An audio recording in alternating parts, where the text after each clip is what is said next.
happens to be very lucky to be who he is, and the country's caught up in the concept.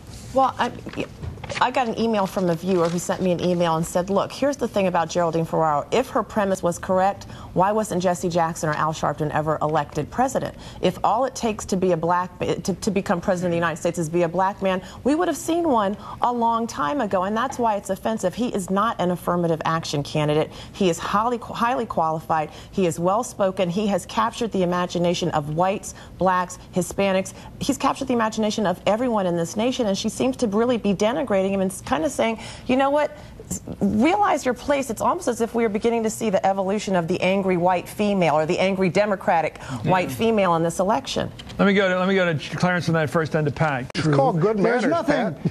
Well, listen, it happens to be true, even though it offends Clarence Page of the Chicago Tribune. That's a frank and truthful statement, and you will hear it all over America, and it offends people on television mainly. The good thing about it is that because of the two people that are the front runners for the Democratic nomination, we are beginning to have a very open and honest discussion about race and gender all over the country, and that's an important thing to do. I completely disagree with Geraldine Ferraro, and and one of the things that we should she be silenced? Should she be forced to grovel or whatever? What was your phrase, Pat? Please grovel, rub her nose in the dirt. Should she be forced by the Clinton campaign, out of good order and good manners, as Clarence pointed out, to recant, in the medieval sense, recant what she believes? She should be forced to recant because it's her opinion, but the Clinton campaign, I think, would be wise to sever their ties with her in their campaign, because by allowing her to play such a high-profile role in the campaign, they're basically saying, we agree with what she said. We were right in South Carolina. Do you believe that by allowing her to remain on the Finance Committee in good standing as a friend of the Clintons, if you will,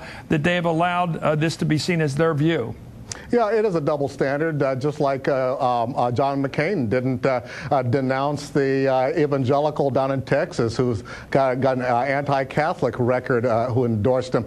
This is part of political correctness. Yeah, that's why it's called political correctness. It is political etiquette we're talking about here, and there are codes that candidates follow if they want to attract and keep constituencies. We didn't invent the game, and maybe these little unwritten rules ought to be changed. Let's have an intelligent discussion about it. Clarence, yeah. But Clarence, I think you're inventing the code, quite frankly. It may be your code, but there's a lot of folks for whom it is not a code.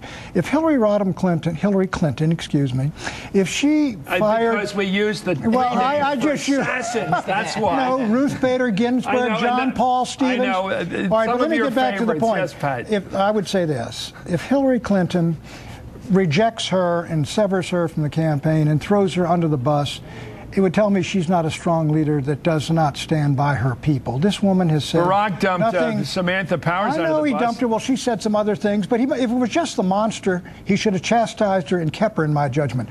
A leader stands by his people or her people in trouble. Right. She has said nothing wrong that I know of, and nothing wrong a lot of people think, and they're watching to see how Hillary handles this. And I think she'll do well with a lot of folks if she stands by her girl. Let me ask you all this question, because I am trying to reconcile truth with freedom.